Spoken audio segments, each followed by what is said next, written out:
Hello.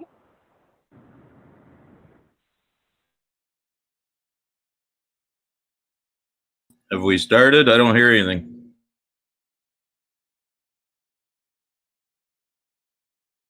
I hear Andy. That's all I hear. Yeah, I heard you, Paul, but I don't hear anything else. Yours is muted at the moment. Oh, there we go. Yep. Try it again. Okay, Ben Vitale? He said here. No, that was Paul. Here. Is that Ben? Yeah. Thank you. Chris Petrus? Present. Paul Pickney? Here. Keith Batman? Here. Hans Betcher? Here. Charlie Ripley? Present. Heidi Nightingale? Present. Elaine Daly? Here. Tricia Kerr? Here. Timothy Lattimore? Here. Michael Didio? Michael Didio?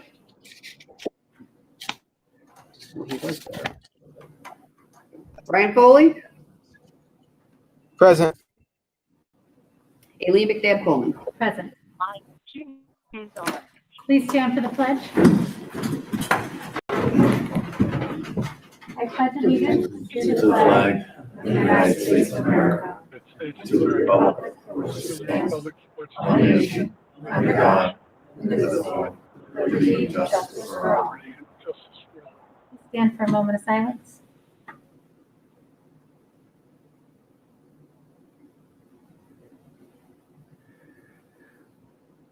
Thank you.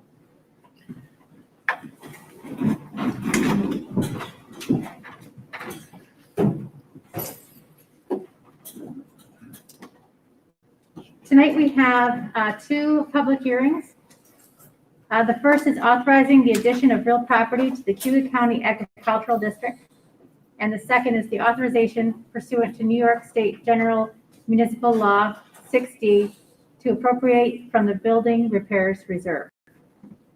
Members of the public who wish to be heard on either the Building Repair Reserve appropriation for the repair of Emerson Park Sewer Pump Station or the addition of real property to the Cayuga County Agricultural District should call the following number. It's 315-294-8051. I'll give you that number again in case you are interested in being heard. It's 315-294-8051.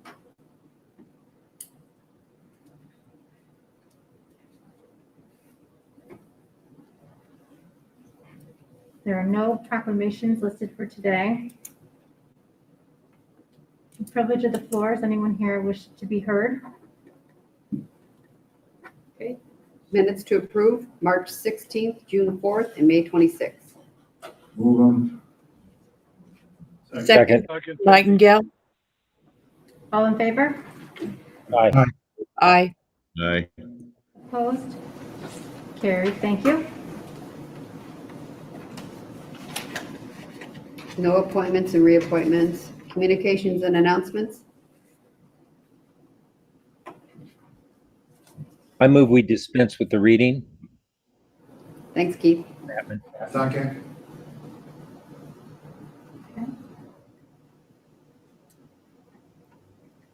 Next, we have the CCC report from Dr. Durant. Dr. Durant, are you with us tonight?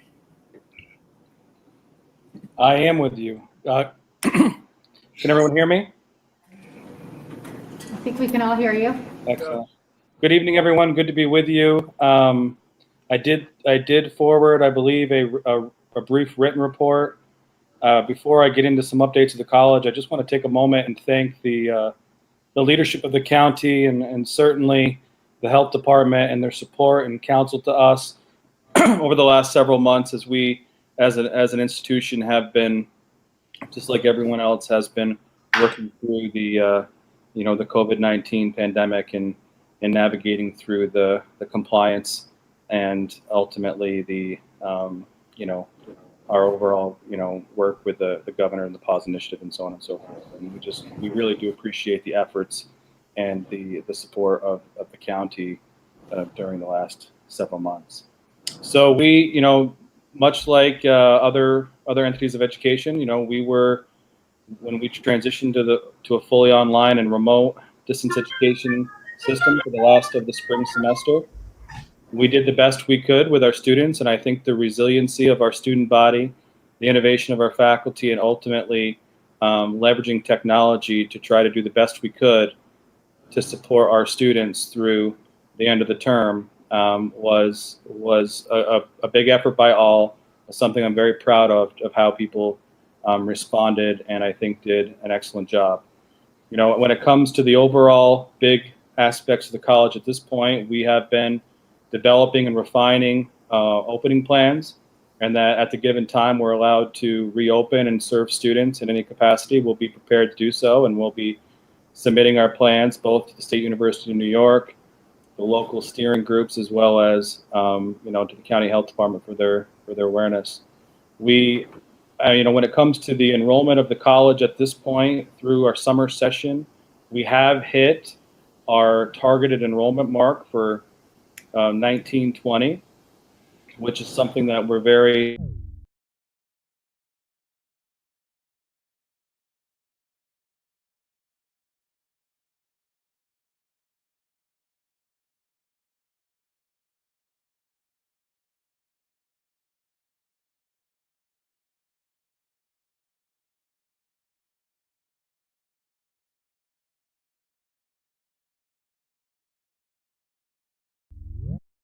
will be presenting and asking our trustees to accept approve college budget that will represent nearly a $1.3 million cut over overall spending.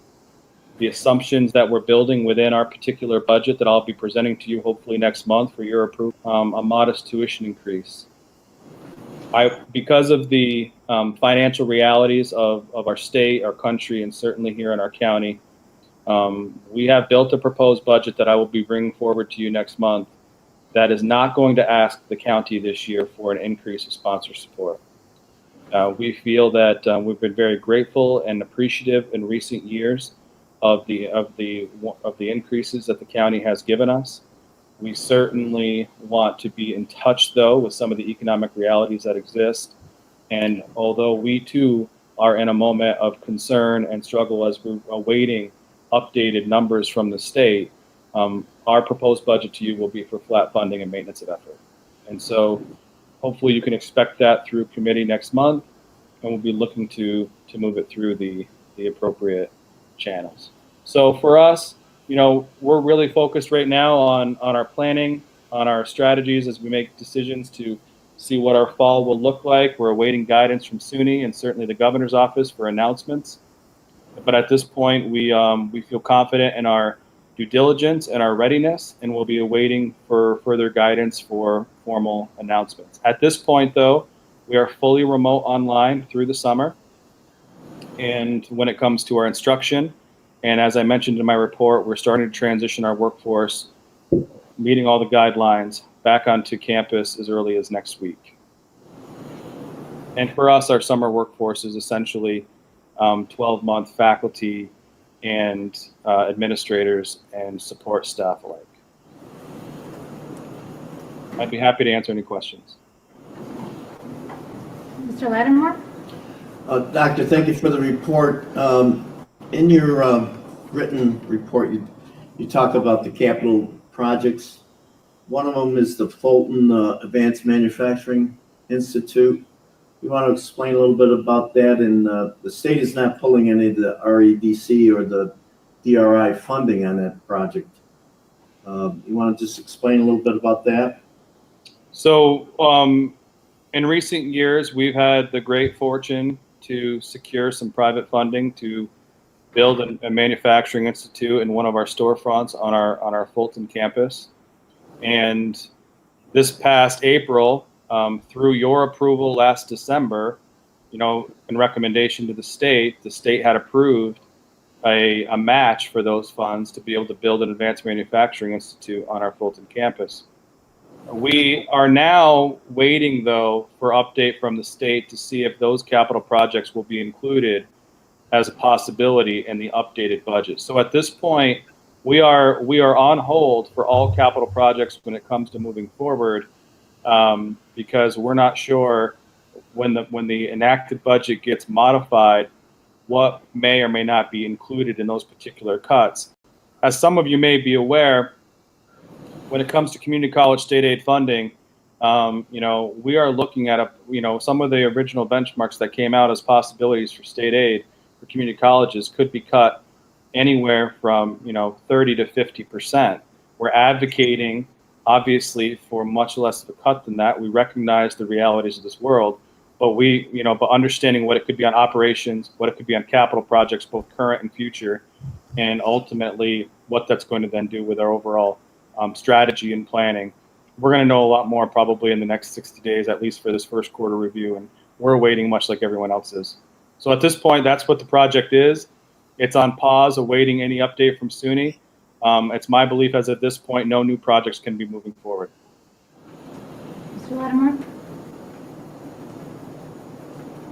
Doctor, also, I invited all my colleagues to watch the space launch. And one of my favorite things is the IAGT. Any future development there? I know the college doesn't have anything to do with it, but you do sit on that board. But yeah, I do. I appreciate the question. I mean, to be completely honest, there has been no time for anything other than the college focus over the last 3 months. So we're going to look to engage in some other conversations about the IGT board, about some of the future possibilities. But over the last 3 or 4 months, it's been all hands on deck to focus on the college. Okay, thank you. Any other questions for Dr. Durant? Maybe, and I have one. Mr. Foley?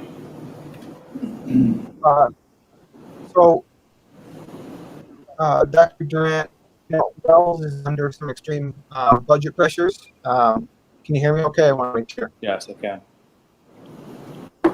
Okay.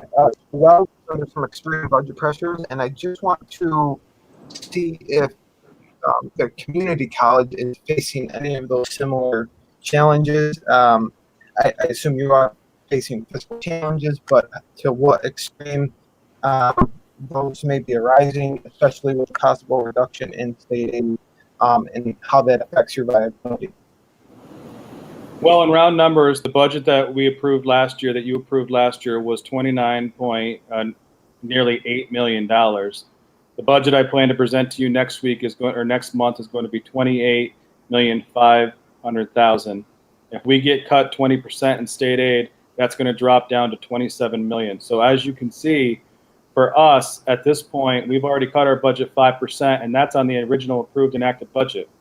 So any further cuts from the state will result in cuts in expenses, and ultimately will require us to make further reductions than we otherwise have had to.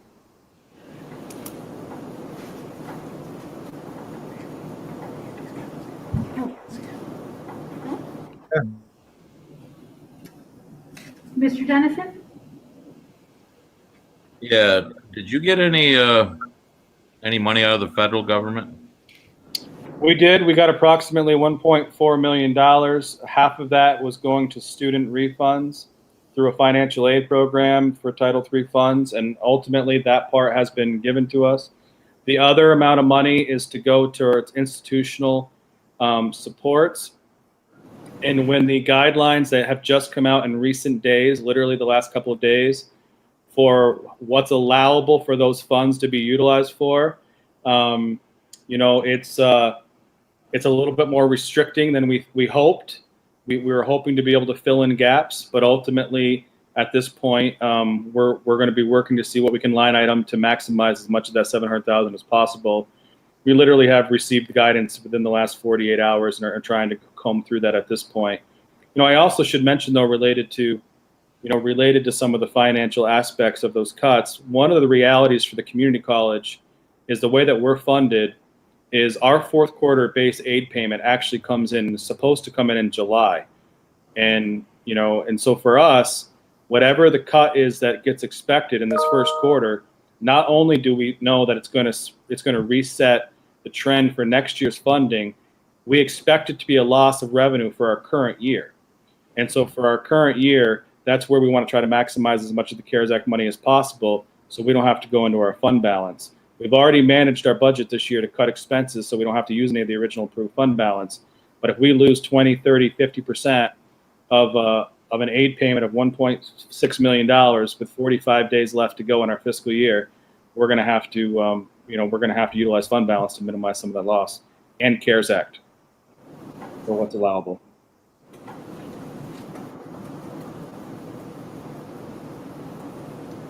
Another question from Legislator Kerr. Thanks. Hi, Dr. Durant. Thank you for your update. I was just curious, you mentioned your fund balance. What is the size of that? And generally, how do you guys handle that in terms of percent of operating budget and size for health? Well, I know many are aware of what the history of the financial realities of the college have been, but over the last 5 years, we've built our fund balance up to $3.5 million, which obviously in a $29 million budget exceeds the 10%. We have been able to have multiple years now of balanced budgets, or at least managing our expenses to try not to use our fund balance throughout the year. So currently it sits at $3.5 million. Our budget proposal that we'll be bringing to you next month will include a $700,000 allocation to balance it. But ultimately, we're hopeful that we always hopeful that we reach our assumptions and enrollment and other factors, so that way we can manage that way. But at this point, it stands at $3.5 million, and we know we only have one fund balance, so we're trying to manage it and keep it in that range. Thank you. Any other questions for Durant tonight?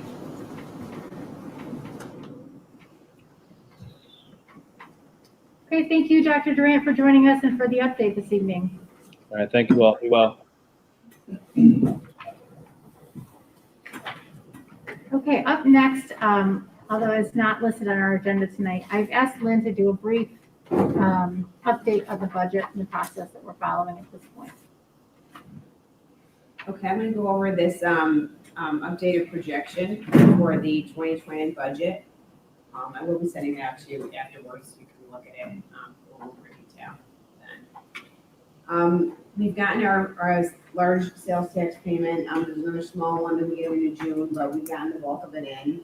And that payment was down 32% from the prior year. So I have updated my projection a little bit. I have projected only 25%. So I adjusted them a little bit. So I'm projecting still that we're going to be $3.7 million short on our sales tax for the year. That's with gradual increases in the sales tax every month. Still lower, than the prior year, but having to come up a little bit. I also asked departments this past month to look through their budgets and see what they could kind of see that were either just naturally occurring, either savings or losses of revenue, or to also look for if there's anything, they can make an effort to either not do this year, to try and make an effort there. We're still having our largest savings is coming in the reduction in Medicaid that we should be getting. And the vacancy projection with the vacancies through May is still about $1 million that we can save if we continue to keep things pretty much vacant for the remainder of the year. This time I looked at the furloughs. We have had a few people come back. We have a few more coming back next week. We're probably going to save about $300,000 in the A fund, about $100,000 in the D fund. I did look at it today and was splitting it out between the two.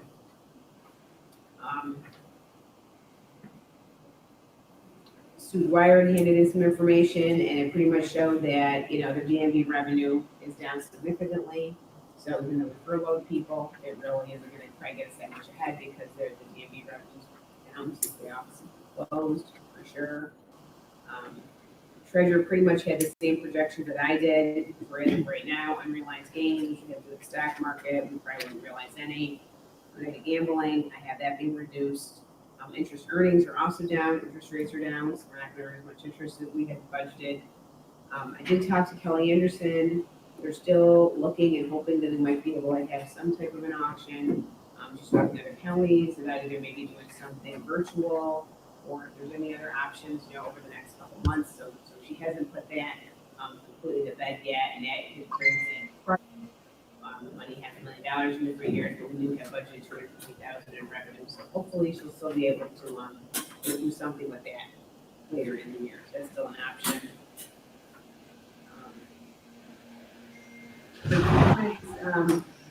Parks actually maybe had the most savings.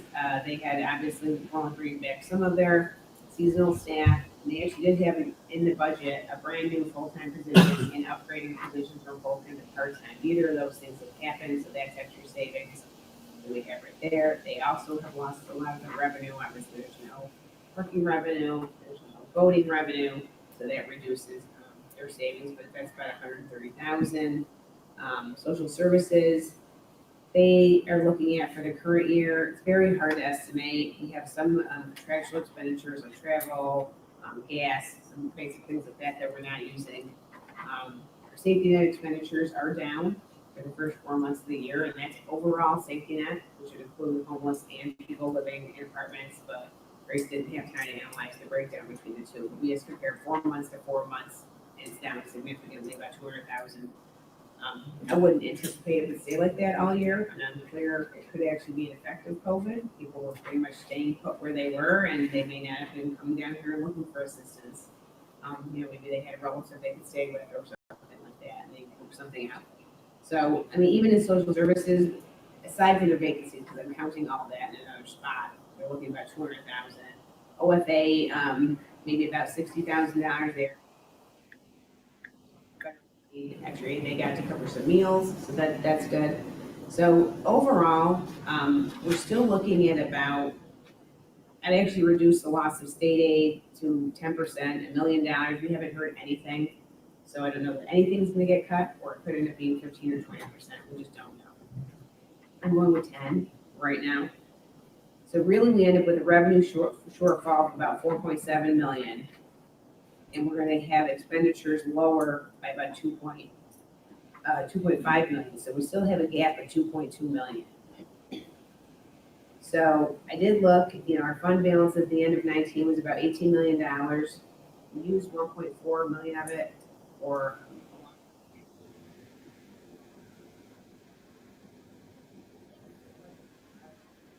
about 400,000. I'm not going to add that onto here because we always are covering that, and I'm sure people are really, trying to be conservative on their spending. So if we come out even close to that, and we're somewhere between 14 or 15 million fund balance, our range is supposed to be 10 to 15% of our gross revenues, which would be 13.6 million, 20 million. So we are getting relatively close to where we want to be. Like I just said, last year I appropriated $900,000 on balance in your budget balance. How you're looking at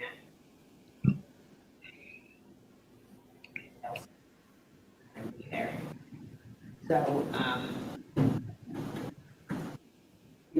at the path we're definitely going to be using a good chunk of that fund balance at the end of this year. The other thing that I wanted to mention too, I wasn't at one of the meetings where I think there was some discussion about spending some of the capital reserve for the highway roads, one for the highway roads, and just spending it this year. I would kind of caution you to not do that. I would stick with the spending plan that we budgeted for, because I'm probably going to need some of that highway reserve and maybe the budget in 2022, so we can continue doing the road work level that we want to. Because we aren't going to want to put all that pressure on the property tax and have to move it from one fund to the other. So I really, think before doing that. I mean, that wasn't our plan to really spend any of that money. I know prices are low and it might be a good time to do it, but it really needs to have some plan.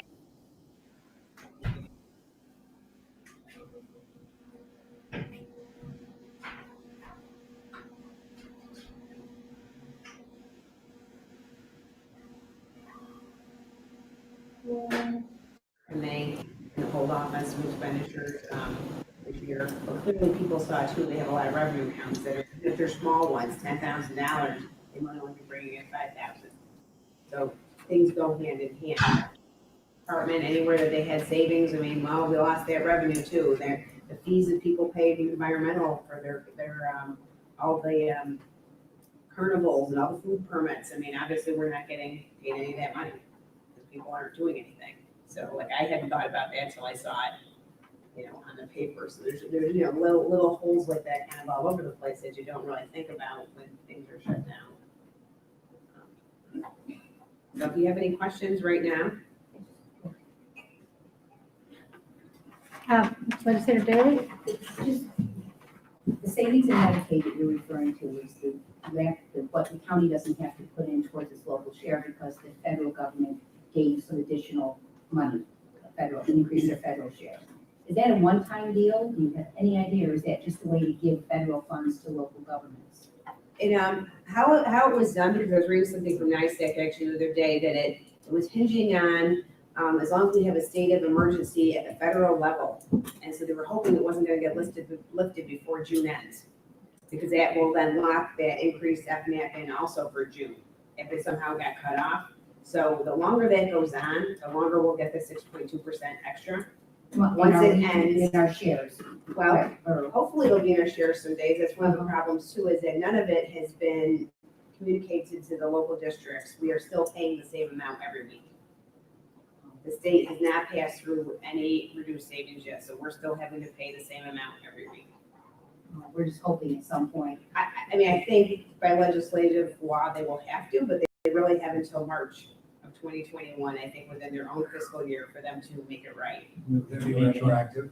What they'll probably do is they'll adjust our weekly share at a point that'll say, oh, you've been overcharged 400,000. We make a payment every week that's over $200,000. So they'll adjust that weekly payment to then make it up in whatever time period. So they might be waiting to wait till it ends and then they calculate it all out. I don't know. I think my NISAC is putting pressure on the state that we should be getting some other relief now. Is what they're hoping for. So it's one time in that once that state of emergency is lifted, it will end. And the $1 million savings you have in not filling vacancies, there were a subset of vacancies that you put on your list that got you there, not every vacancy that happens from now till the end of the year, or It's what the current vacancies are right now. current? To keep leaving them. I mean, the sheriff, he reminded me also, he has quite a substantial amount of vacancies and it averages out to close to $500,000. But the one thing that I had thought about was the fact that I honestly budgeted for some vacancies. And in his department alone is 200,000. So it was kind of like from the vacancies, there's a total of $450,000 of vacancies that we're supposed to have anyhow across the departments that we always had. But he did have a substantial, amount of them. I have to go with Andrew, Tim Lattimore, and then Chris Petrus. Mr. Dennison? Yeah, I don't really have a question. I just want to say, let's not set our mind completely on a number, when we talk about the 10 to 15%, because in the 4.5 years I've been there, we seem to not have a problem building up our fund balance. So if we, need to take an extra $500,000 or something out of that to not penalize the taxpayers for what they've been going through, then that's what I would rather see happen. Mr. Lattimore? Lynn, the state of New York is, I think, received they're sitting on $6 billion. And I don't know whether the chairman has asked any questions in regards to whether or not what our share is of that $6 billion. And the next round of Fed giveaway or support, is there anything for municipalities and counties? No, I did hear today that they did reduce the AIM funding for cities. I can't really, can you take your mask off? I could for a second. You can't hear me well? No. Okay, so I did just hear on my last call at 5, which is probably still going on. They reduced AIM funding for cities. So they announced 12 cities today. We only talked about the city of Syracuse on that call. And Auburn also. I just see Auburn is on that list too. So they are facing a 20% reduction in funding. But other than that, no, I have not. I don't have any. Well, I mean, we should pressure the Other governor in information. regards to the $6 billion that he was given by the feds to help out municipalities. I'm sure you can do that, Oh, yes. Chairman. That is a constant conversation we're having with the federal government as well as the state, but John Cacco and I have ongoing discussions about making sure that local governments are not overlooked at this time and that we are on the front lines of this crisis. So that is something that we discuss quite often, and he's been very attentive. But other than that, I don't have. Mr. Petrus. Thank you. So just a clarification on in order to realize the $1 million in savings, those positions need to remain vacant through the remainder of the year. Is that correct? That's what I'm estimating, yes. Okay, so Yeah. we'd have to, thank you. Any other questions for Lynn Marinelli? Legislator Kerr?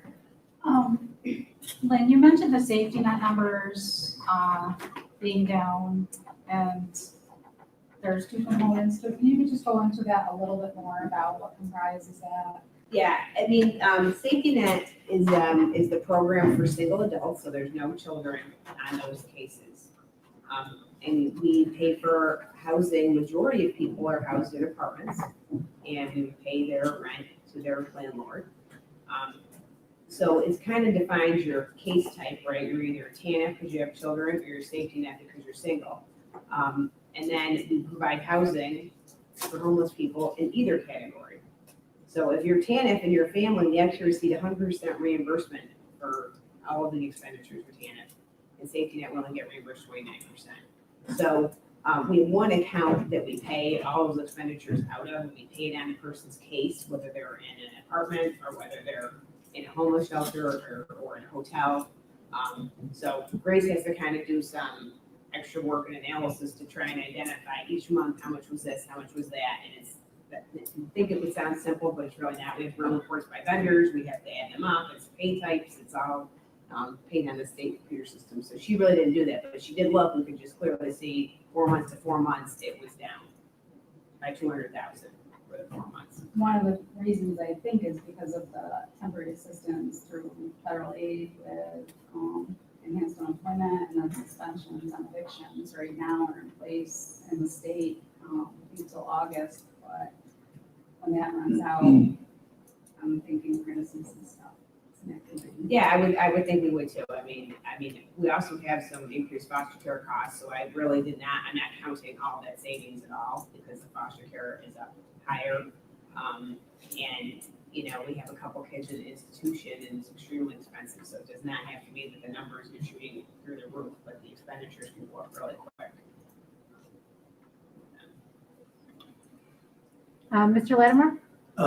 Lynn, is that those projections with the sale of the nursing home for the $500,000? Yes. $500,000 is in there. And you mentioned the savings from the furloughs. You said 300,000 in one account and 100. So is it a total $400,000? Yeah, that's been projected because some of them was highway employees, so that is their own separate fund.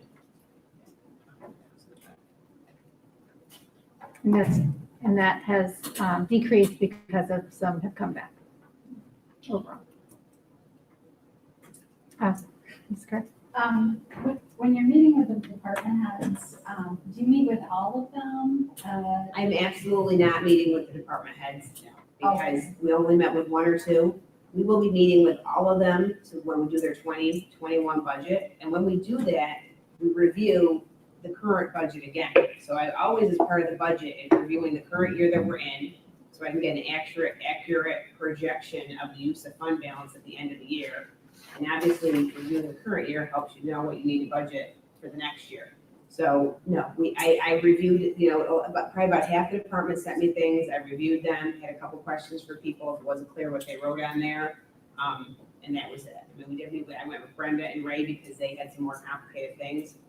But for the planning for next year's budget, Right, when they submit their budgets, that's when we sit with them and we review the budgets in detail with them. And the timeline for that, Lynn, is gonna be, Well, I actually just sent Mary Beth an email today because we're upgrading Eunice, like now. So I wanted to talk to her, but usually people will be doing it in July. And I'm probably gonna keep it right about the same because the earlier you do it, the less accurate it always is. And we have no information from the state. So, you know, I can tell you, the contracts are settled. There's gonna be raises in the budget. Health insurance is doing good, but there will still be at least probably 6-7%, maybe even 8% increase in health insurance. That's in a good year. Compared to our 12 and 13% that we've had the last couple of years. So, you know, expenditures will be going up. No doubt. any other questions for Lynn Marinelli? Okay, thank you, Lynn, for the update. Before we open up the floor to committee reports and individual legislative reports, I would like to see if anyone has anything to add to speak to the public hearings. Again, the number's 315-294-8051.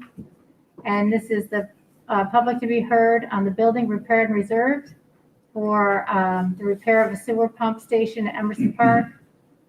Also the addition of real property to Cayuga County Agricultural District. So again, that number is 315-294-8051.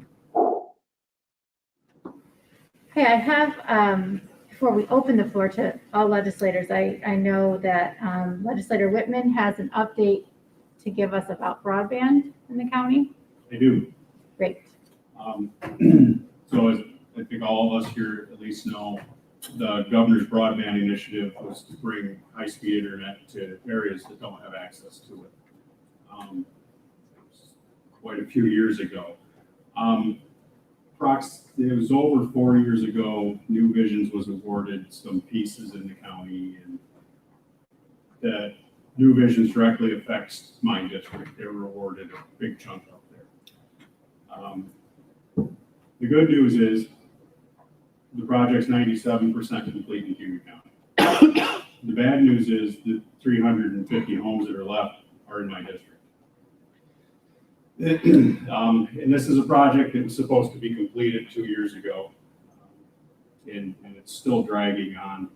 So I've been trying to get some answers. It's not been easy. I did have a conference call last week with 2 of the project managers for it from Empire State Development. One of the ones, he's in contact with New Visions every day with what's going on, where they're at, and why it's going on. So just a little overview. Down in Genoa, so I'll blame the south end of the county for the north end's problems. The homeowners, landowners down in Genoa had a lot of issues with the lines being run through their property. So right off the bat, they got set back approximately 6 months with that one. They've had quite a few self-created issues with the DEC, improper installations through wet areas, stream beds, things of that nature, to the point where the DEC actually forced them to stop work until they address those situations and pull their permits. As of now, those issues have been addressed and fixed, and they have all their new current permits to begin again. They were delayed by COVID for getting supplies. They've moved past that. They're now getting supplies they need. There's not really a lot of other options. We could issue the remainder of it to another contractor and another provider to finish. But that process would probably take longer than letting them finish what they started.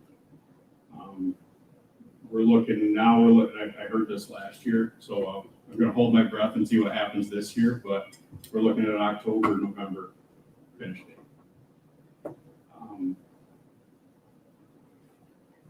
And just a tidbit of information that came out in the conversation we had, they are going to be capped at $60 a month for internet access for the first 5 years.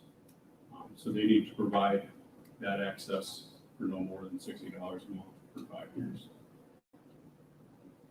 You know, in a perfect world, this project would have been done before COVID hit, before all the kids are at home trying to do their school online, before people are trying to work from home with no internet access. It would have been a really nice tool to have right now. Yeah, I know up where I'm at, getting a hard line to the house is not an option. I've offered to pay whatever Spectrum would want to run a line a quarter mile from the other direction. They won't do it for whatever reason. And I have a hotspot at home for high-speed internet access. The north tower and the next tower have both been having issues for 2 months. I have no internet access through that. They're looking at an end of July fixed date. So we're in the dark up there. We're used to it. So hopefully we keep moving forward, and before this winter, we have high-speed internet up there. I plan on staying in touch with these people, and hopefully can provide some updates as we go.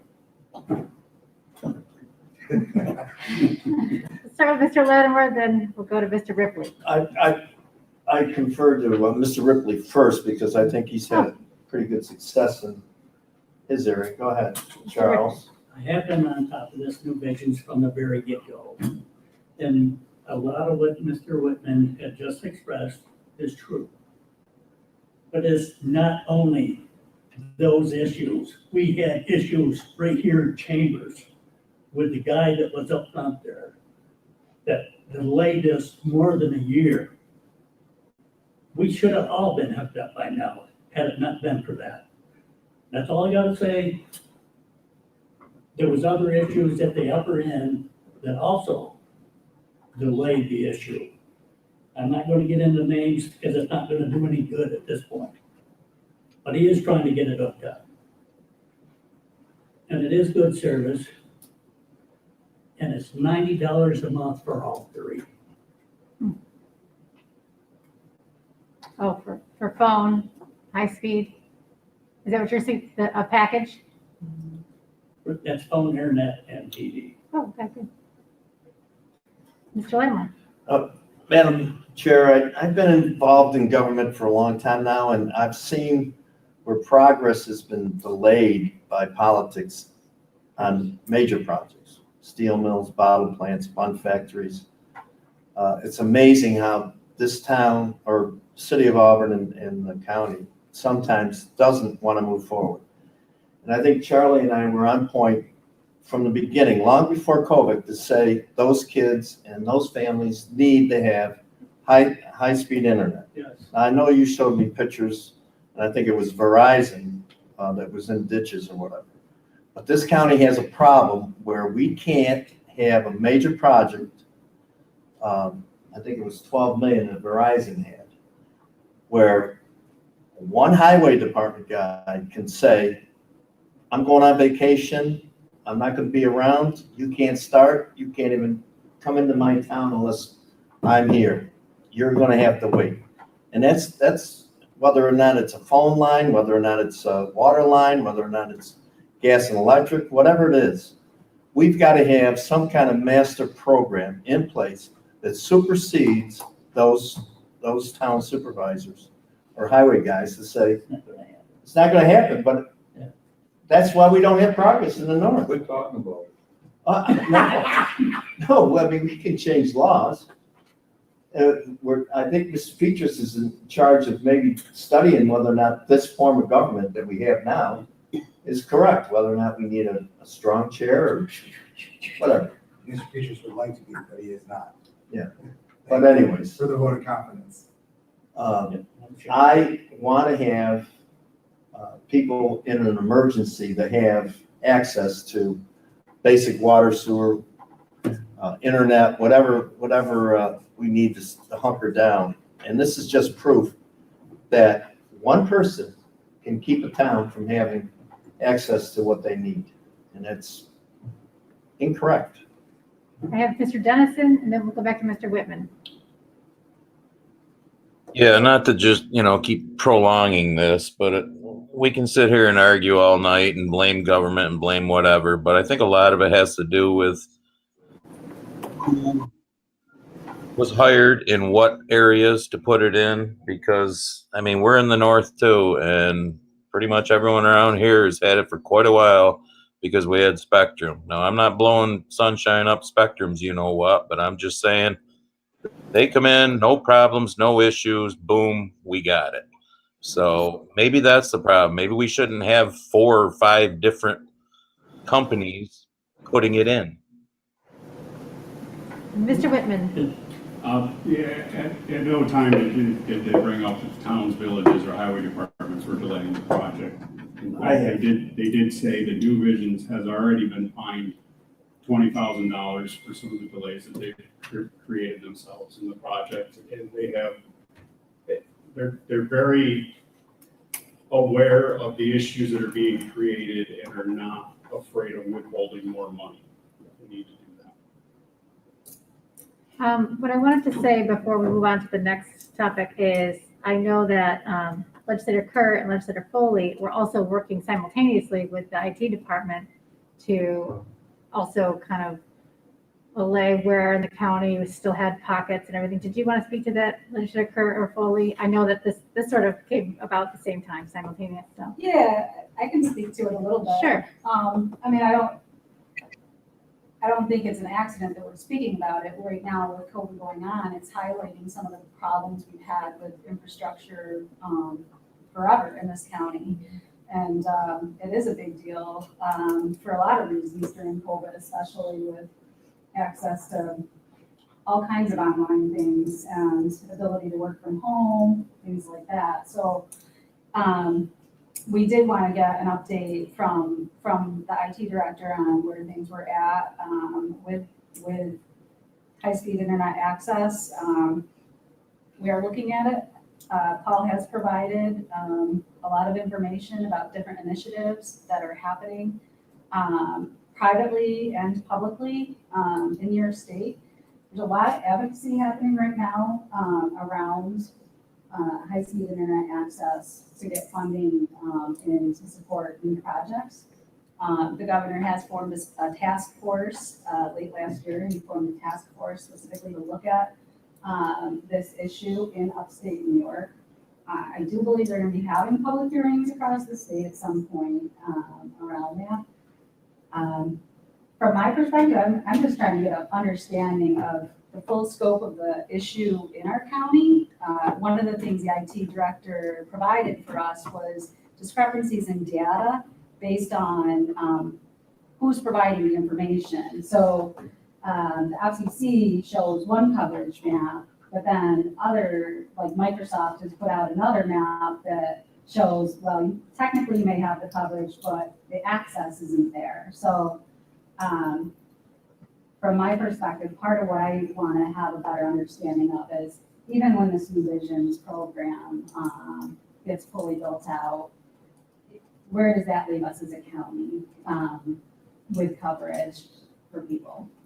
Near as I can tell, when they awarded these block grants, they just threw a dart at a map. That's how where they landed. I mean, there's no rhyme or reason in the areas. I'm happy to be in one. Right. So it's not countywide coverage. It's not a solid connected. It's on census blocks. Okay.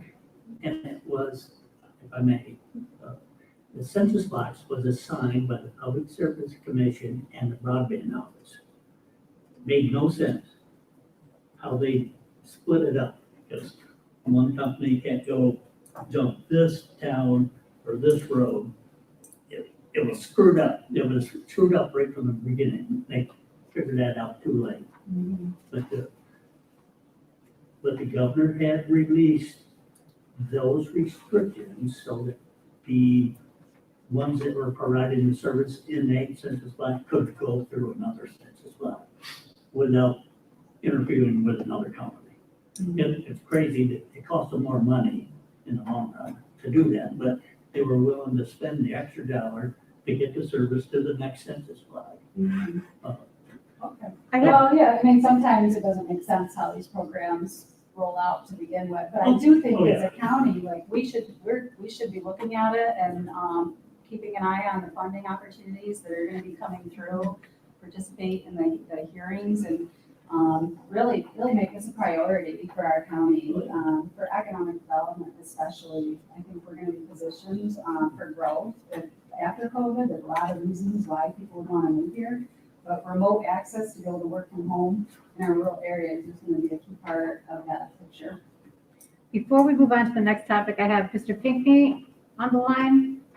Paul, are you available for your comment?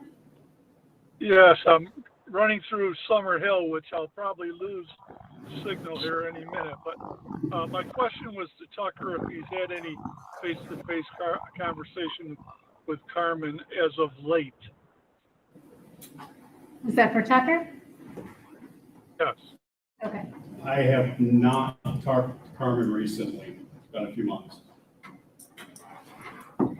Okay, so I mean, I feel strongly that he's the guy that you should be bringing back to the table as much as you can, because that's where the juice lies. So my feelings on that, Paul, was I've been hearing that side of the story for 2 years now. I wanted to hear a different side of the story. I'd like to bring him in the same room and hear all sides of the story, because he tells one and some other people tell another. So it'd be great to have him in front of the legislature, who we tried to support, hoping we were all going to come out ahead on this deal. So when those things happen, I feel strongly that they need to be brought before the full body so everybody can hear the same thing. At this point, I believe that it'd be most productive to continue the conversation in Public Works, Mr. Whitman. And then if we were to invite anyone in, I would leave that to your subcommittee. And then if it needs to be brought up to full ledge, we could do that here too. So at this point, I'm going to switch gears so we don't belabor this. So sorry, Mr. Lattimore. I'm going to switch gears. And if Madam Chair. Madam Chair. Yes. I have a report for legislative reports when this topic could wrap. Thank you. So you're going to be doing your report, and then we'll do Ms. Kerr's report after. Okay, go ahead, Mr. Foley. All right, great. So, just to give everyone a quick update, we've been having IT work group committee meetings on trying to maintain a high level view of what direction our IT department is going to go in, very specifically related to the contract. Sorry, this is Batman. And Mr. Foley's breaking up for me. Is that only me, or are others having a problem hearing? Let's try it again, Mr. Foley. It's breaking up for me also. Okay. So can everyone hear me okay? You are breaking up a little bit. I can't. Okay, let me go and someone else go, and then I'll come back. Okay, we'll go to Trish for an update on the census. Census, okay, great. Just an update on the census. Cayuga County is still behind the state and the federal response rates. Our rate right now is 55% responded. Nationally, they're at 62% response rate. So our numbers are lower. Definitely a struggle getting the message out during COVID. We do have a complete count committee, but it really hasn't met since pre-COVID. We've had some communication through email. But it is really, really important that we continue to push this message out for people to respond to the census, because it does impact funding that will come into our community for the next 10 years, which we need more than ever now, as well as federal and state representation. So anything you guys can do to help push that message out. There are posters here. Aileen has them, and our census rep has asked for anybody to help in your rural areas, in your districts. If you can take some posters, drop them off at your town, village offices, or the grocery store, or anywhere that it would be visible. Anything that you guys can do to help push that message out is greatly appreciated. Same with social media postings as well. And as restrictions lift and things, I think we'll start to see more momentum on this, and deadlines have been pushed out. So we're not too far behind, but just something we need to continue to keep on the radar. And if there's any events in your community whatsoever, our census rep can come out with a mobile response unit, I guess, and have people fill out the census right there at those events. So if there's any events going on in your communities, especially northern and southern Cayuga County, let me know, and I can hook you up with our rep to have her there. Okay. Mr. Petrus and Mr. Whitman? Thank you, Madam Chair. I just wanted to dovetail on what Legislator Kerr said, that it's not only state and federal. I'm hoping that this body will address the weighted voting and hopefully get one person one vote. And we will need the data to accurately assess those districts. Got it. Mr. Whitman? Trish, would it be worthwhile for the mobile census taker to set up at the town hall, advertise ahead of time and say we'll be there, this We could day? certainly, People can filter in and out. I mean, I know different departments in the county have done that. The health department, they'll set up there if they've got something going on. Yeah, we can certainly do that. Even Touch base with you after and get some more information. Yeah, that's a great idea. Mr. Lattimore? Sterling nature, so. Yeah. Are we done I'm with, living Sterling. are we done with that subject? Thank you for the update on the census, Trish. Being on the health committee, I know Rhode Island is now looking at a new law where Alcoholics Anonymous and Narcotics Anonymous are going to be considered essential. They're not necessary, or it's necessary public health. They're passing a law. I mean, during the pandemic, AA meetings were designated as social gatherings rather than essential services, while liquor stores were considered essential and permitted to remain open. So AA is not a social gathering. It needs to be open during these pandemics. So hopefully in our health committee, we can bring that up and pass that along to our state legislature to make sure that we keep those meetings open. I have mentioned on the floor before that I know more people who have died from overdose, even in my own apartment complex, than people who have died of COVID. So I think the death rate has spiraled. I know Monique has been on the radio talking about her program, but we've got to get a better designation for this necessary service for mental health and physical health. Noted. Thank you. Okay, any other legislator would like to report out? Okay, can you hear me? Yes, I'm sorry. I forgot. Mr. Foley, we're waiting for you. All right, perfect. All right, so to just give a brief overview of what has happened so far, we had IT work group meeting. Any legislator was welcome. It started at the beginning of the year to kind of have a high-level overview of the direction of the IT department, and to ultimately figure out what to do with their contract renewal at the end of 2020, heading into 2021. So COVID kind of derailed those discussions a little bit, but we've been still working through it. Most recently at Government Operations in June, we had discussions as a committee on what legislative preferences there was for that, and just to solicit feedback and to start a conversation, so we're not getting into budget season and we don't have some type of plan established. So just to fill in the legislators on what I at least heard as committee chair, there was question raised about RFPs. And when last time an RFP happened for our county's IT contract, Chris Palermo, I believe, thought it was about 10 years ago, and there was some concerns from legislators that that was far too long to go in between having proposals be solicited for that service. So that is something that we would have to look at.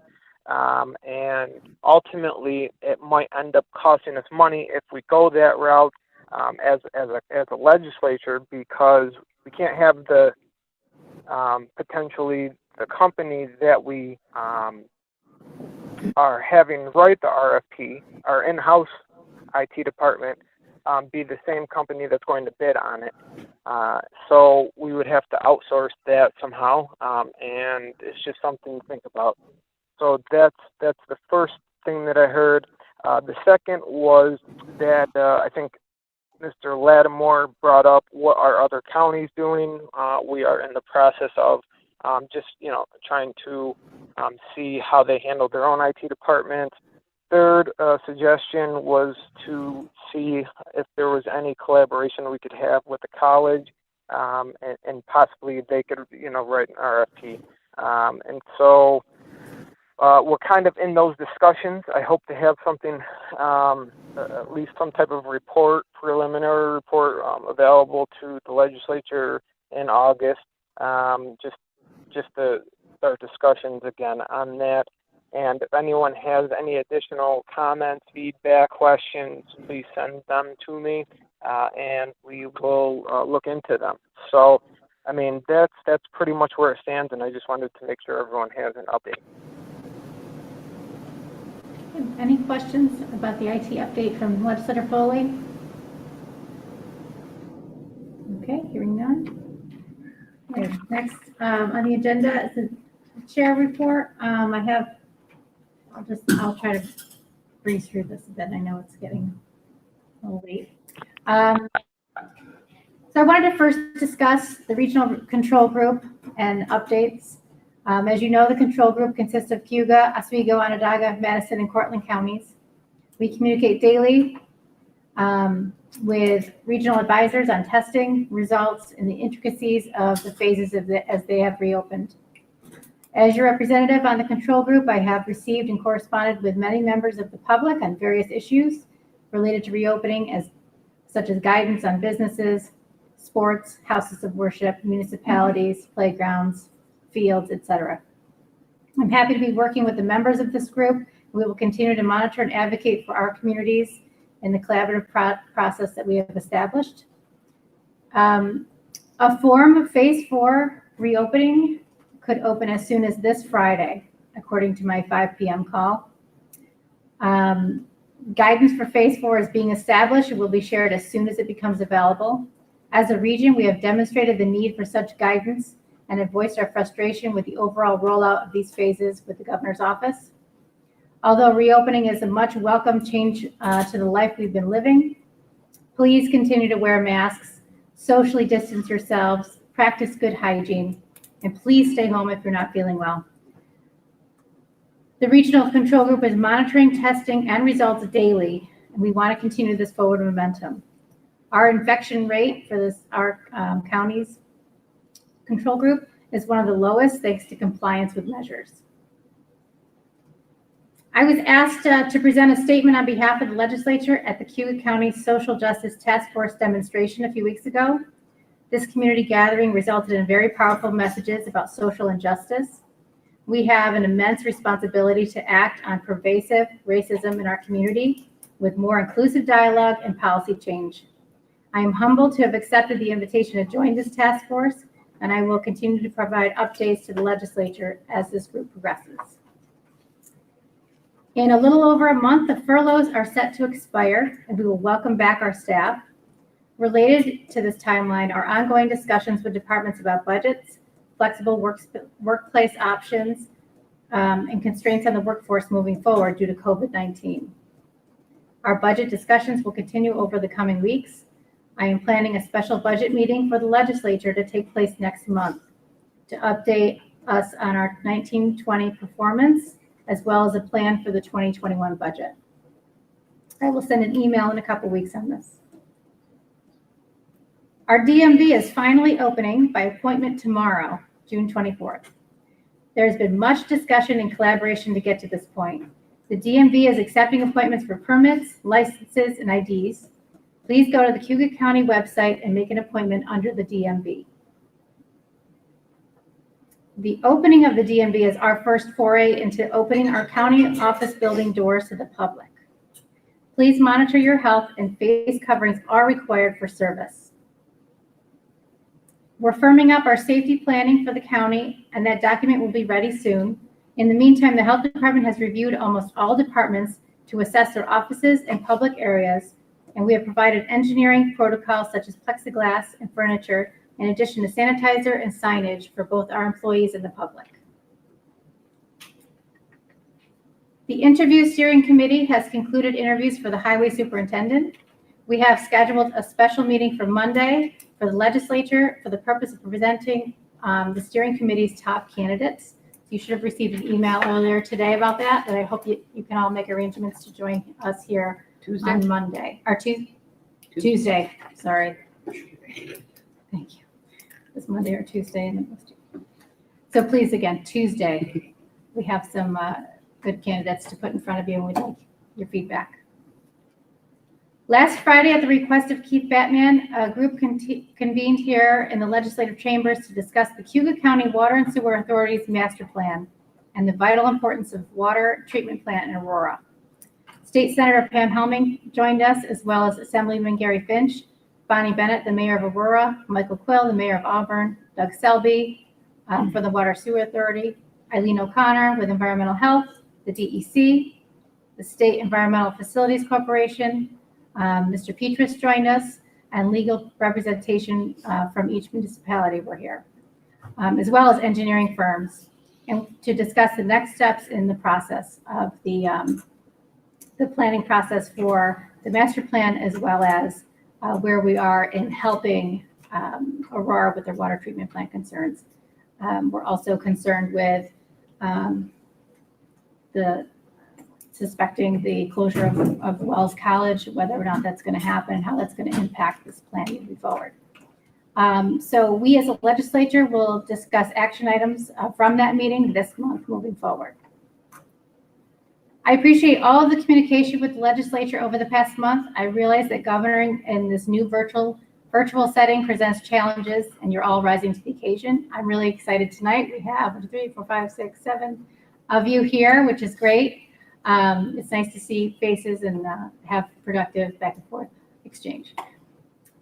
So again, please continue to reach out to me, by the way, any questions or concerns.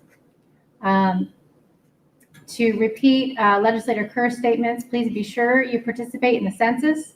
We're conducting outreach to our hard-to-count populations. If you haven't submitted the form you've received in the mail, you can access the census by going to the website 2020census.gov or call 844-330-2020.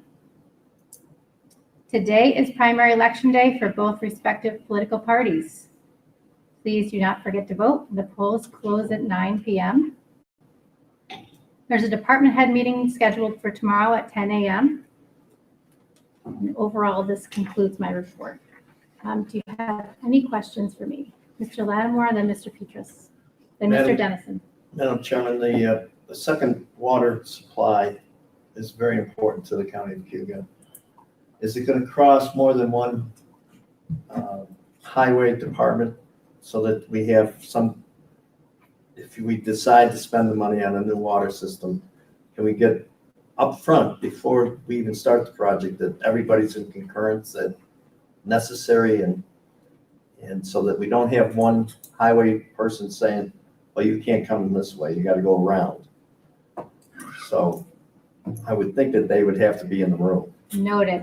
We will make sure that we will not encounter any of that trouble moving forward. And Madam Chairman, I know that in this phase, the lakes are gonna be open now, and the park, are we gonna open up the park? Because we've had good weather and we've had the bathrooms locked. I mean, the trash is coming up and it's a disaster up there. The park is I know it's open. in your district. I would think that we'd have the inmates up there making sure that it was clean as a whistle. The parks are open. And then tonight, we will decide about the cleaning crew and security. It's on for tonight's vote. Well, it would be nice to have everything going well up there You betcha. during this nice weather. You got it.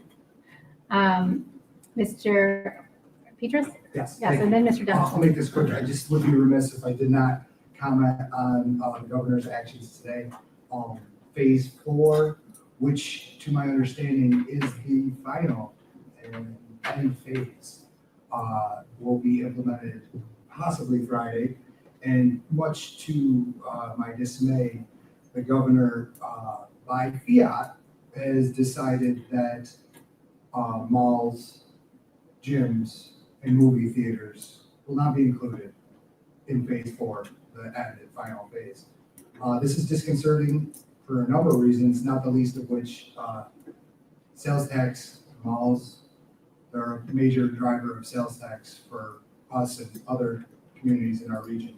So I just wanted to say, this is yet another example of the disconnect between Albany and the people. Thank you. You can add bowling alleys also not open to that. And as you can imagine, my 5 p.m. phone call where they revealed that information, I had to leave early. And they still may be talking. So, but no, we're very, as I said, a form of phase 4. I know that many of the gyms have reached out to me through this whole process. They're very eager. They're very nervous about their income and about their viability moving forward. This is a huge concern. I'm also hearing, people want to get to the gym. It's really great for everyone's mental health. It's really great for everyone's physical health. So we had a very strong pushback for an hour before I had to get off to get to this meeting. We are going to continue to push back. We also have been pushing very hard about opening graduations. Graduations were supposed to have an increase in their capacity in phase 4. That is not happening as of that phone call at 5 p.m. So we are pushing very hard on that. We have done everything they have told us to do. We have exceeded expectations in this region. We worked very hard to get our transmission down. We have one of the lowest infection rates in the state. And the state is the lowest in the nation. And we feel at this point we're being penalized. So we are, and I'm speaking very freely on that, we are disappointed, but we are not losing hope, and we're going to keep pushing. So, Thank you. Yep. Mr. Lattimore. Has the governor mentioned that riding is okay not to wear a mask, or you got to wear a mask when you ride? When you ride. In phase, what is it, phase 6? That's a joke. Do you mean in a car? No, Oh. that's a joke. Anyways, yeah, so phase 4 could take on many sub-phases. That's what we may lengthen that sometime. So far though, so good with our infection rate in this region. So we have really keeping an eye on it. They had an issue up in Oswego or an apple plant that is taking care of it and kind of securing itself. And then the rise in any rates in Onondaga County were related to nursing homes, and they were also contained. So the community spread is low, and that's the driver. So community spread is the largest concern. And we're saying we don't have this spread. We aren't seeing this in such a high degree as they are across the nation or in other parts of the state. So give us a break. Let the kids graduate. Let's open up the bulb a bit. Let some things happen, especially graduation. So. Open up the YMCA. In the YMCA, in the gyms. Mr. Dennison, thank you for being patient. Yeah, I waited for Lattimore's nonsense. But anyways, I'm going to go out on my own island here like I always do. First, I want to say I think you've done a great job, Aileen, pushing for us. But I wish upstate New York would all get together and just do their own thing, because it's to the point of ridiculous right now that, some restaurants are letting you in, some aren't. They don't know. It's like golf courses. Some have their ball washers out now, some don't, because nobody knows what the hell is what they're supposed to do, because we have a bunch of geniuses that are making these decisions that aren't really geniuses, So it's to the point of nonsense. I mean, upstate New York never should have closed down the way it did in the first place. And there's many doctors out there who are probably just as smart as Fossey who say that. But then again, don't forget, on March 8th and 60 Minutes, Dr. Fossey said masks are ridiculous. Don't forget Cuomo screaming N95, N95. But now you can put your underwear on your face, and that's good. It's asinine. I don't wear a mask. I don't plan on wearing a mask. So if we ever start doing meetings back in person and we have to wear a mask, we better continue doing 8x8, because I'll be sitting here doing it from here.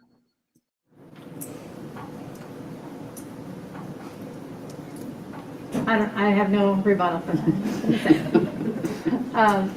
Anybody else have any comments or statements? Legislator Kerr? I'll just echo Andy's comments. Thank you for everything that you've been doing through this crisis and advocating for our county and the region. Appreciate it. Thank you. Appreciate that. Okay. At this point, if anyone else would like to speak to the public hearing, we haven't had any phone calls or anything at this point. So we are going to officially close the public hearing.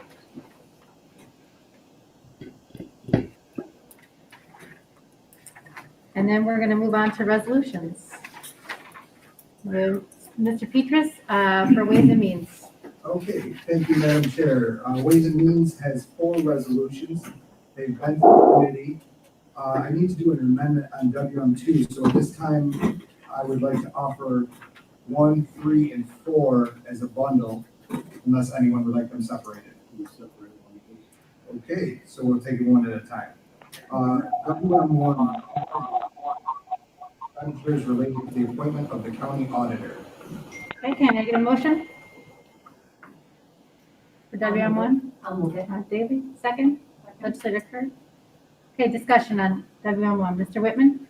I brought this up in Ways and Means. I may be on an island next to Andy's island on this one, but I'll express my concern. This is a resolution to create a position of county auditor to audit vouchers that we used to do ourselves.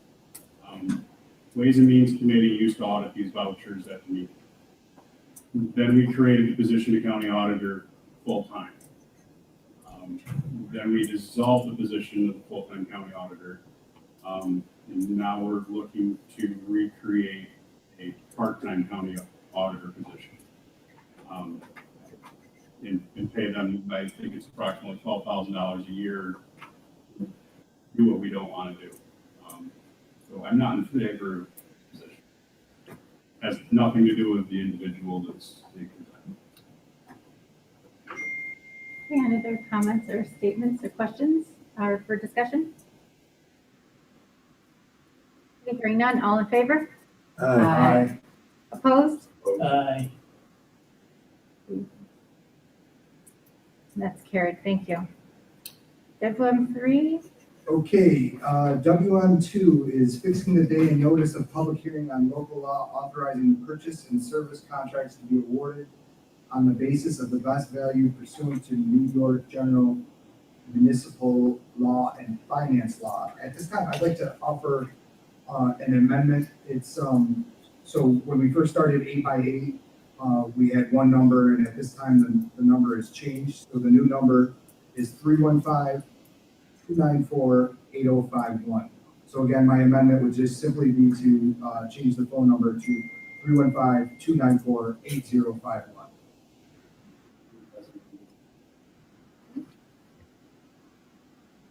This Batman, I'll move it.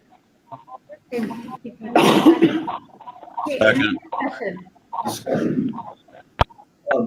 Madam Chair, the state of New York has been driving out businesses over the years with such things as GAFA laws, which, make it very uncompetitive for local contractors to work. In fact, the State House had a new roof put on it by Massachusetts contractors because the workers' comp rates in New York went up. So anytime we tweak these formulas, I just don't want to add cost to a project. I mean, the SCAFA law costs us billions of dollars whenever we build a bridge, whenever we do a highway. The added cost on those it's just unbelievable. So got to be very careful when we do these that we don't add to the cost of the project. So I'm assured by our legal counsel that it doesn't do that. Is that correct, Chris?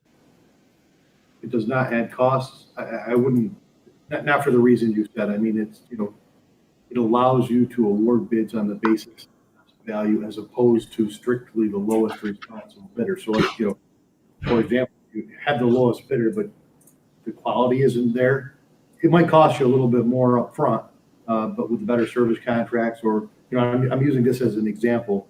There needs to be some objective criteria when you issue a bid on best value, but you do pay a little more for the better value. It gives you the flexibility to do that. That's really the point of it. Well, I just don't want to have, I've been in the bidding business over 40 years in my private practice. I don't want to have some committee all of a sudden say, well, you have the lowest cost and the best quality, but we've got to hire this person because it's a minority or it's whatever. So yeah, that's not built in. I don't want it to be unfair to the people who actually do the bid. It's just my concern. Consider Daly. Doesn't this give us the ability to award bids locally too? Just to some extent, yeah. Okay, any other discussion on WM2? All in favor? Aye. Aye. Opposed? Carried. Thank you. Okay, Ways and Means has two more resolutions, 3 and 4. 3 is requesting the state of New York to consider modifications to the New York State Employees Retirement System to provide incentives for early retirement. And WM4 is allocating insurance costs to departments that receive reimbursement. I'll offer them as a bundle because they are relatively benign. I like to have them Second. You do that? Go back. How do we handle that? Separate. He wants to separate them? But after we do the first, second. Okay, we'll separate them. Separate, okay. So WM3, modification of your employee retirement. Need a motion on the WM3 alone. Fletcher, second? Nightingale. Okay, thank you. Discussion on WM3. Madam Chair, it would be nice if we had this thing available to us before we went to a furlough system. There might have been some people out there who, instead of being furloughed, might have taken an early retirement. That was my only comment on that. Thank you. Any other discussion on WM3? All in favor? Aye. Aye. Opposed? Carried, thank you. WM4? And the final one, WM4, allocate insurance costs to departments that receive reimbursement. Hey, can I get a motion? Consider Chris, Totally move it. second. Nightingale, second. Discussion on this. All in favor? Aye. Aye. Opposed? Carried, thank you. Okay, Health and Human Services Legislator Daily. Yep, Health and Human Services had two resolutions this month. HH1 is authorizing the public health director to do a budget modification in the program budget. Offer it up. Second. Any discussion? HH1. All in favor? Aye. Aye. Aye. Health and Human Services, HH2 is to authorize the creation and fill of an accountant position in the Department of Social Services due to a retirement of a long-term staff. Okay, can we get a motion? Nightingale. Any discussion on this? All in favor? Aye. Aye. Aye. Are you opposed, Mr. Patrick? Or are you in favor? Opposed or for? Opposed. Opposed. Anyone else opposed to this? Okay, thank you. Okay, government operations, Legislator Foley. Madam Chair, Government Operations has one resolution. It was to receive some CARES grant money and work the contract for that, offer that up. Okay, motion. Move it. Move in second. Nightingale, second. Okay, discussion on GO1. All in favor? Aye. Aye. Aye. Aye. Great, thank you. Okay, planning, Legislator Batman. Planning, the one resolution, PL1, that went through committee, and a second resolution that was considered at Ways and Means following the presentation by Abundant Solar. I'll offer them both as a bundle unless someone wants them separated. Separate, please. Okay, in that case, do I have a motion for PL1, authorizing the addition of real property to our ag districts? Move it. Second. Discussion. All in favor?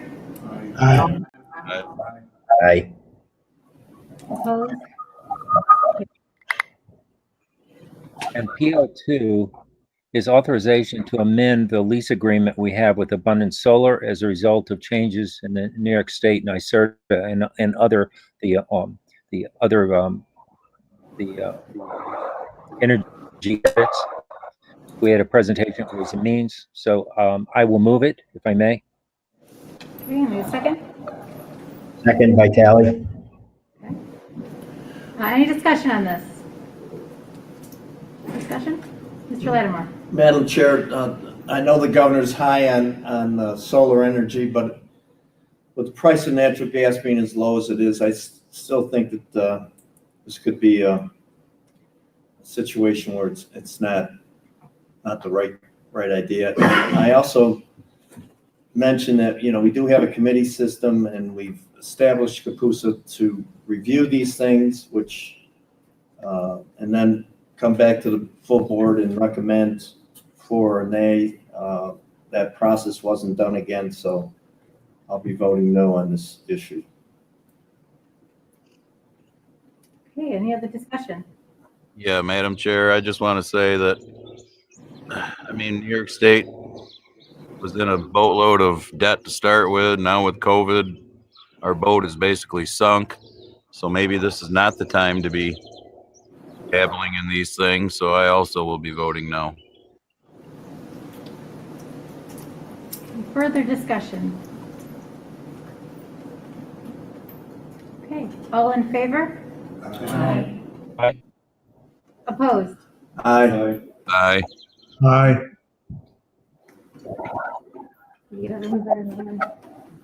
Was that did you said? I think it was. You had to read out the news, just to be sure. Yeah. Do I have Didio, Dennison, Lattimore, and Petcher as no? Yes, on Correct? that. Yep. Great. Okay, thank you. Legislator Whitman, Public Works. Public Works has 5 resolutions. I'd like to offer them as a bundle unless anyone would like one singled out. Move it. Second. Move this bundle, second by Ripley. Any discussion on these 5 resolutions? Can we do 4 right now? Right. Yes, we did close the public hearing.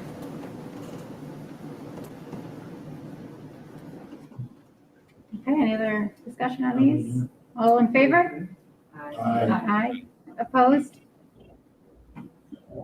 Carried, thank you. JPS, Legislator Dennison. Yes, thank you, Madam Chair. JPS has 2 resolutions, went through committee and were passed. I'll offer them as a bundle unless somebody wants them separated. Nightingale, move it. Second, Charlie. Okay, any discussion on JP1, JP2? All in favor? Aye. Aye. Carried, thank you. Okay, then we have Ledge 1, authorizing the Cayuga County to sell Cayuga Nursing Home to Auburn Community Hospital. This requires a 2/3 vote, so we should set up a roll call. Move it, Dennison. Second. Okay, discussion on this.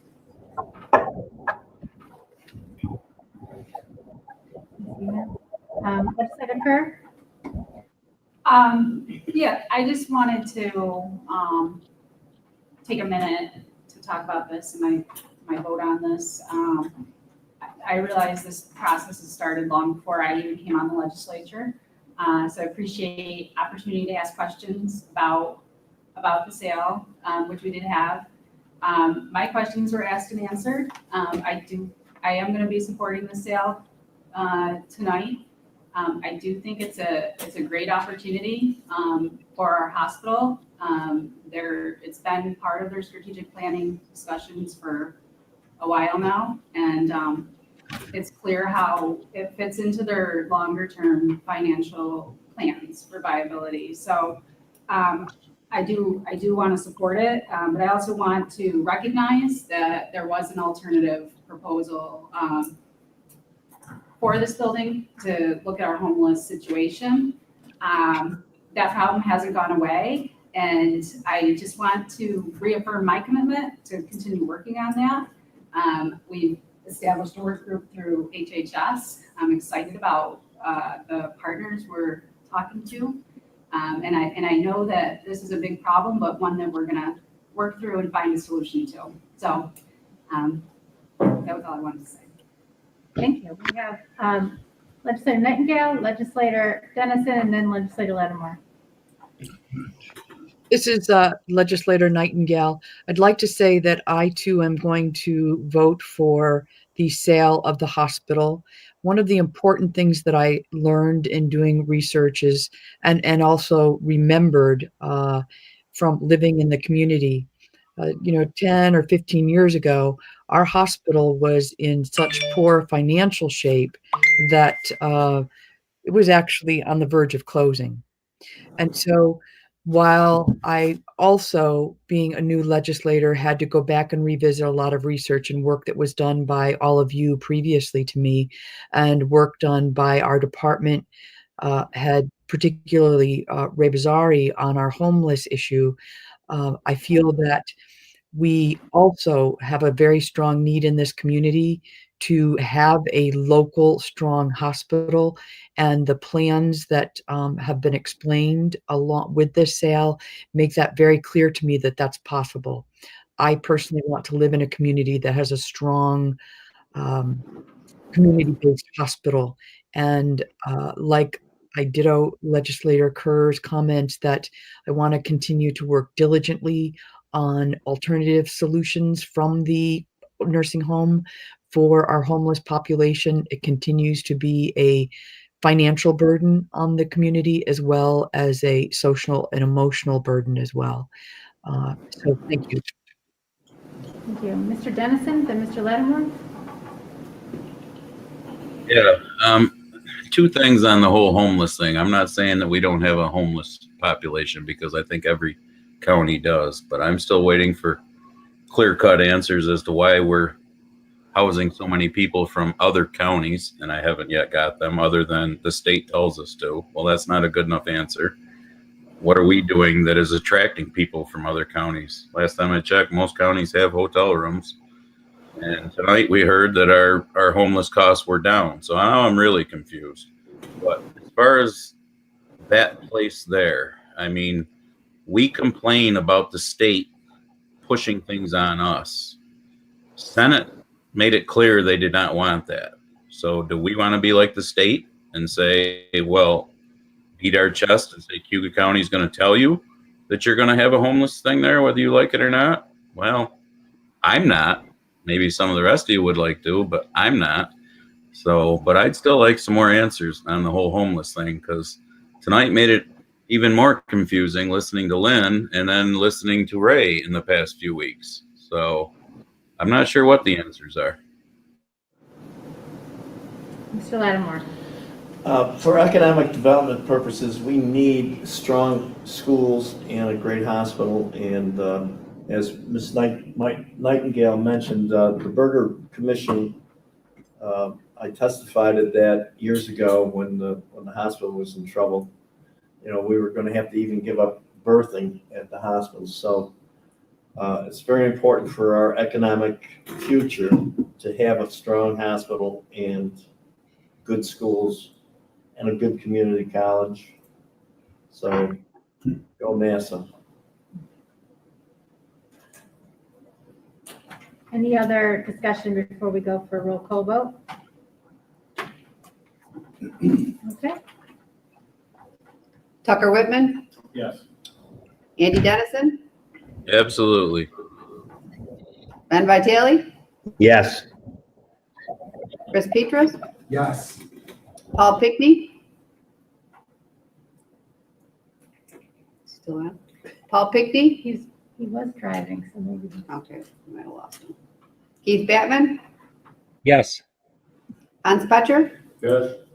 Charlie Ripley, No. Heidi Nightingale, Yes.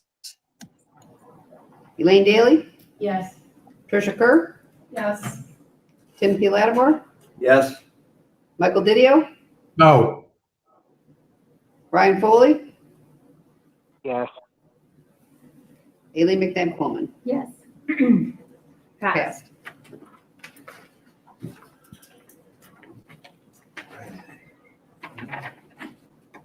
She's tough. Somebody's got to stay up for it. Okay, so, right now, we're gonna entertain executive session. Foley, I'd move for executive session. Second by Nightingale. All in favor? Aye.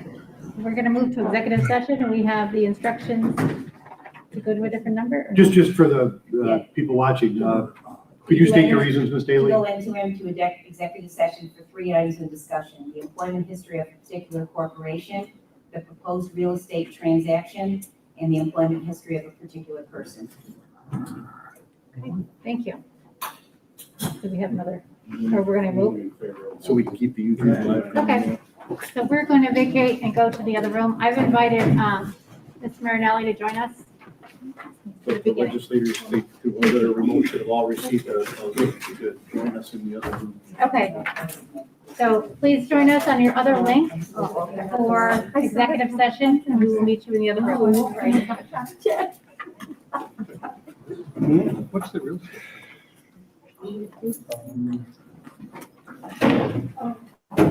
Are you gonna do any business when you come?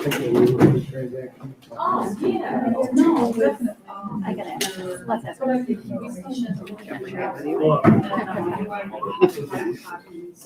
think the only safety net is down, is residents' elections are happening right now in your mailbox.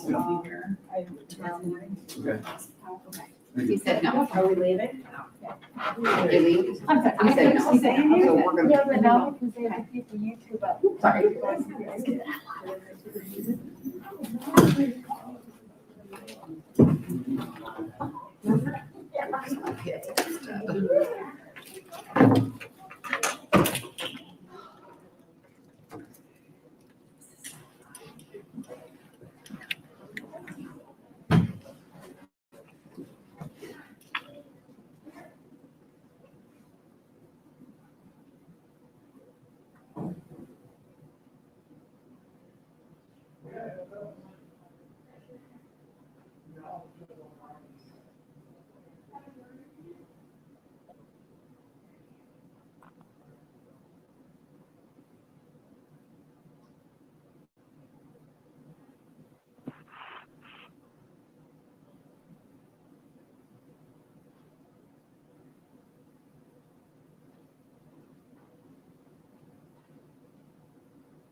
But I mean, Batman's, oh, we're drifting into uncharted territory. Ooh, talking about, please. Tim? You're talking behind our backs all the time, you little. So anyways. Tim? Oh. That mic's hot? Yeah. Why is that mic hot? It's still broadcasted on, so you know.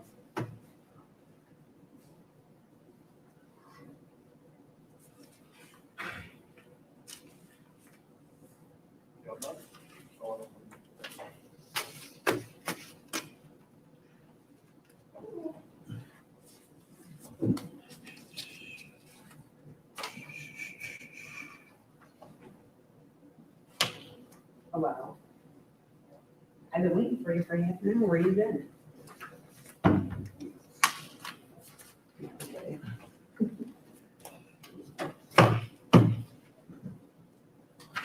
Oh, would it have been? Can you come get me? Okay.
tape off? It's just me now. I thought you were coming in. I had an envelope of money from Tommy for you. But I have roofers that work for me because I don't know how to roof. You know, I'm just the department head. Yeah, I wasn't I following. mean, you don't necessarily need to know how to do I have everything no in the department. idea, but I mean. So it'll be in your mailbox next time you come in. Thank you. No problem. Bye-bye. Okay. Okay, we need to write down. Yep. We need to. Need a motion to come out and then motion to adjourn. Motion to come out? If we're good enough people to come out, I don't know. we may not be able to adjourn, Trish. Do we have enough We people? don't have a quorum. 1, 2, 3, 4, 5, 6, 7. Keith, yes, you do. Okay, Oh, darn. motion to come out, Trish Kerr, second. Ripley? Second. All right, motion to adjourn. Move it. Second. Move, it's just. Oh, Keith is trying to get in there. Too late. I said no. Oh, gosh. 7, right? You don't need a quorum to adjourn. You don't wanna leave? All right, who wants Okay. to get their picture next to the I count, you count census poster Are for we some adjourned? social media? Yeah, we're adjourned. Are we off? Thank you, everyone. We're not off? We are now. We are now. We are now. We're not Anybody streaming. wanna?